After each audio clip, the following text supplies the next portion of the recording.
বিশ্বনবী মক্কায় বসে বসে তাহাজ্জুদের সালাত পড়ে আল্লাহর কাছে দোয়া করলেন, আল্লাহুম্মা আইজ্জাল ইসলাম বিআহাব্বির রাজুলাইনি ইলাইক।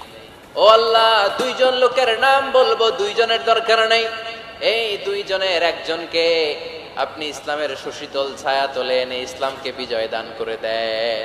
মুহূর্তের মধ্যে দোয়াটা কবুল করে নিয়েছে কে? বিশ্বনবী বললেন, আল্লাহ, দুইজনের নাম বলবো আজকের দোয়ায়। বিআবি জাহল ইবনে হিশাম, হয়তো হিশামের বেটা আবু জাহেলকে আপনি ইসলামের ভিতরে নিয়ে আসেন, কিংবা ওমর ইবনুল খাত্তাব, খাত্তাবের বেটা ওমরকে আপনি ইসলামের ছায়া তোলে নিয়ে আসেন। ওমরে ফারুকের জন্য দোয়াটা কবুল করে নিয়েছে কে? মক্কার যে অবস্থা, আল্লাহর হাবিব সাল্লাল্লাহু আলাইহি ওয়াসাল্লাম বুঝলেন মক্কার এই দুইজনের একজন যদি আমার সাথে না থাকে তাহলে মক্কায় দাওয়াতি কাজ চালিয়ে যাওয়া যাবে।